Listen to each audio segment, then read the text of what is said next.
తమలపాకులు,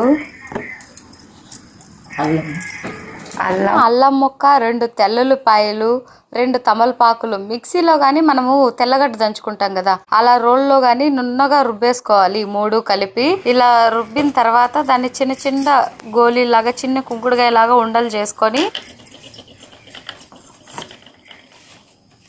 ఇంత తినాల్సిన అవసరం లేదు, ఇది 5 మందికి. అందుకే ఇట్లా చిన్న ఒక అంత అత్తయ్య చిన్న గోళీ అంత సరిపోదా?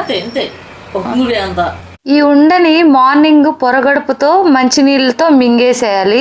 ఇది తినడం వల్ల యూజెస్ ఏంటంటే, గుండెకి రక్త ప్రసరణ జరిగేటప్పుడు మనకి ఏమి గుండె దగ్గర అడ్డంకులు లేకుండా మంచిగా బ్లడ్ సర్క్యులేషన్ అవుతుంది. కొంతమందికి హార్ట్ అటాక్లు, గుండెకి హోల్స్ క్లోజ్ అయ్యాయి ఇలా అంటూ ఉంటారు కదా, అక్కడ కొలెస్ట్రాల్ పెరిగిపోయి ఉంటది. కొలెస్ట్రాల్ అంటే కొవ్వు, అక్కడ కొవ్వు ఎక్కువ అయిపోయి అది బ్లాక్ చేసేస్తుంది ఆ హోల్స్ ని. అందుకే మనం కొలెస్ట్రాల్ టెస్ట్ చేసుకొని ఈ ఉండలు 15 days తిని తర్వాత మళ్ళీ చెక్ చేసుకుంటే మాక్సిమం మీకు ముందుండే కంటే చాలా వరకు తగ్గుతుంది. మా అత్తయ్య వాళ్ళు ఇది తిన్నారు, చాలా వరకు తగ్గిందంట కూడా.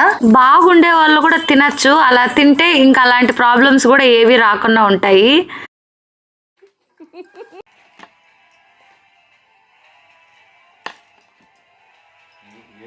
నేను కూడా తిన్నాను, కాకపోతే ఫస్ట్ టైం కొంచెం ఘాటుగా అలా ఉంటది. పొరగడుపుని తినాలి కదా, కొంచెం అలవాటు అయిపోతుంది, ఘాటుగా అలా ఉంటది. దీంట్లో వేసేవన్నీ కూడా హెల్త్ కి బాగా బెనిఫిట్స్, ఇవన్నీ కూడా హెల్త్ కి, గుండెకి. సో తినచ్చు, కొంచెం కష్టంగా ఉన్నా హెల్త్ కి మంచిది కాబట్టి కొంచెం అడ్జస్ట్ చేసుకుని తినండి కుదిరితే. కాకపోతే స్టార్టింగ్ లో కొంచెం ఇంకా చిన్న ఉండ చేసుకోండి, కొంచెం అలవాటైనాక ఒక రవ్వ పెంచుకోండి. మా అత్తయ్య వాళ్ళు ఎంత ఈజీగా టకాని మింగేసారు, అలవాటు ఉంది కాబట్టి.